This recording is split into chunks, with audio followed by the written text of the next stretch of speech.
अब बात बारिश और बाढ़ की। सबसे पहले हजारीबाग की तस्वीर दिखाते हैं, जहां पर जनजीवन अस्त व्यस्त है। चारों तरफ पानी का सैलाब है। लोगों को घरों से बाहर निकलने में परेशानी है।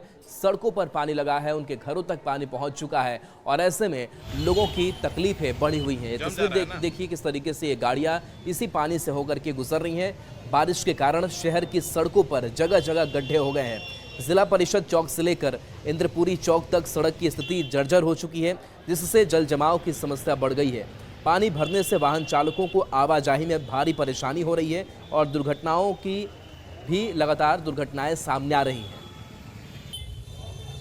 किसी भी बारिश के बाद हजारीबाग का जो तमाम मुख्य सड़कें हैं वो जलमग्न हो जाता है। तस्वीर आपको हम दिखा रहे हैं हजारीबाग का, यह जिला परिषद चौक का है, जहां से प्रत्येक दिन हजारों की संख्या में छोटी बड़ी जो वाहन है वो यहां से आवाजाही करती है। जो तस्वीर में दिख रहा है कि यहाँ पर बड़े बड़े गड्ढे हैं और इसके साथ ही जो है वो जल जमाव देखने को मिल रहा है। जिला प्रशासन एवं नगर निगम से अनुरोध करता हूं कि जल जमाव के लिए जो है जल निकासी एवं मच्छरनाशक दवाओं का छिड़काव किया जाए और मतलब ताकि डेंगू मलेरिया जैसे रोगों से बचाव हो सके। नगर आयुक्त और जिला प्रशासन से मांग है और हजारीबाग के डीसी से मांग है कि डीसी साहब पूरे शहर का स्वयं भ्रमण करें और भ्रमण करके जहां जहां बड़े गड्ढे हो गए हैं, ये निचाय का रोड है, पीडब्ल्यूडी का रोड है, सारे रोड गड्ढे में तब्दील हो गया और बड़ी बड़ी दुर्घटनाएं होगी।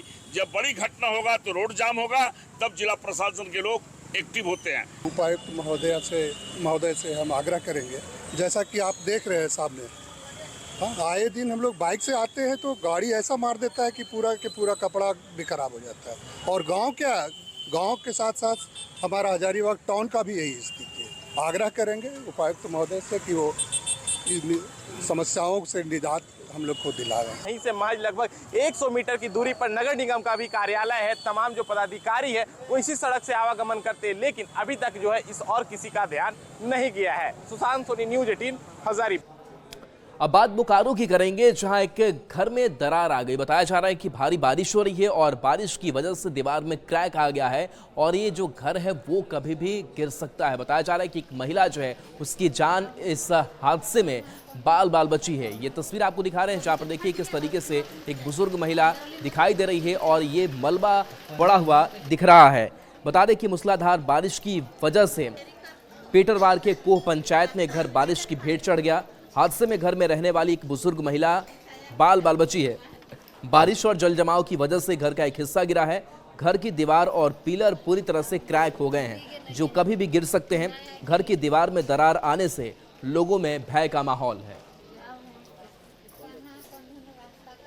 तो धीरे धीरे यहाँ मेरा जमीन है, पूरा पानी सामने गिर रहा था तो पूरा हाल हो गया। तो मिट्टी का खंभा था, अब खंभा अचानक धीरे धीरे दब गया तो ऊपर से ज़्यादा थोड़ा भारी पड़ा तो एक खंभा गिरने पर पूरा दीवार को पूरा ये तोड़ दिया। तो सब ऊपर से ही गिरने लगा, नीचे दबते गया, ऊपर से गिरते जा रहा है। अब आपको गुमला की तस्वीर दिखाते हैं, जहां पर एक पुल जो है वो बारिश की वजह से धाराशायी हो गया। पुल टूटा और पुल टूटने की वजह से अब लोगों का एक जगह से दूसरे जगह आना जाना वो काफ़ी अब मुश्किल हो गया है। बता दें कि पुल टूटा है और पारस नदी का ये पुल बताया जा रहा है जो टूट चुका है, जिसके कारण इलाके के लोगों को आने जाने में परेशानी हो रही है। अब गांव वाले 6 किलोमीटर घूमकर कमलपुर से भरनी के रास्ते आना जाना कर रहे हैं। लोगों ने प्रशासन से जल्द पुल बनवाने की मांग की है।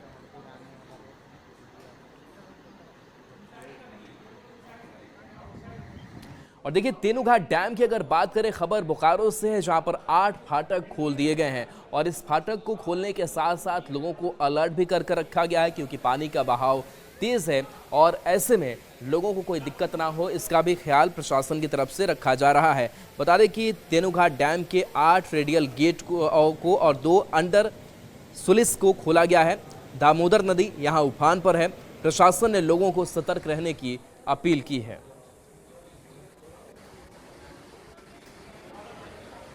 अब देखिए झारखंड के बाद हम बिहार के भी कुछ जिलों की तस्वीर दिखाते हैं और सबसे पहले बात नालंदा की करते हैं। नालंदा का भी कुछ हाल ऐसा ही है, जहां पर चारों तरफ पानी है, पानी का सैलाब है और उसी बीच जिंदगी गुजर रही है। नालंदा में हिल्सा के कई गांवों में बाढ़ के हालात हो गए हैं और बांध को बचाने का प्रयास शुरू हो गया है।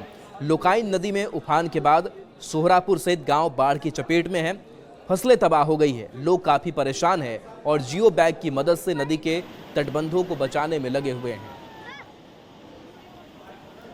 झारखंड में लगातार हो रही भारी बारिश का असर अब नालंदा में भी दिखने लगा है। अभी हम पहुंचे हैं नालंदा जिले के हिलसा में, जहां देख सकते हैं इस सोहरापुर गांव के पास जो है यहां पर जो है बाढ़ के पानी के कारण जो है लोग परेशान हैं, जिसको लेकर जो है कई जगह कटाव हुआ है। और यही कारण है कि अब जो है यहाँ पर मजदूर जो है बोरा जो है मिट्टी भर के जो है यहाँ पर लगाने में जुटे हुए हैं। बोरा के सरिया लाट मार रहे हैं और जहाँ धोरी भी है टूटा हुआ है, धोरी भी जाएगा अथी से नाव के द्वारा जाएगा और धोरी भी तटबंध पर जाके और बांध टूटा हुआ है उसको रक्षा हम लोग करेंगे। कहाँ कहाँ कटा हुआ है? यहाँ धोरी बिघा है बगल में और इधर जितना है इधर धोरी बिघा हो गया, नवगढ़ हो गया, दामोदरपुर हो गया, चमंडी हो गया, हसनपुर हो गया, हरबंसपुर हो गया, बेलदारी बिघा। इससे कम से कम 50 गांव का अथी है सर, नुकसान है। यहाँ तो बहुत परेशानी है सर, बार बार टूट जाती है। सरकार खाली कमीशन के लिए तैयार रहती है कि कमीशन हो जाएगा, कैसे बांध के काम चला देंगे, कमीशन हो जाएगा। तो क्या लग रहा है कि सरकार अस्थायी निदान लोग नहीं कर रहे हैं? कहाँ निदान कर रही है? निदान करती तो बार बार धान रोपती है, खत्म हो जाती है। क्या परेशानी हो रहा है? यही परेशानी है कि 2 बार तो मोरी दह गया आ फिर धान ला के मोल ला के कैली तो धानो दह गल, खाद दे दे के सब रोपलिए, सब दह गल। चलू फूल हमनी के जानवर धूर के गौत बिनु मार रहा है। खास करके लोकाइन नदी है, लोकाइन नदी में जो है लगातार तटबंध टूट रहा है और इन लोगों की मांग है कि जो है सरकार द्वारा जो है यहाँ पर अस्थायी निदान किया जाए ताकि जो है आसपास के गाँवों को बचाया जा सके। नालंदा से न्यूज़ 18 के लिए अभिषेक कुमार।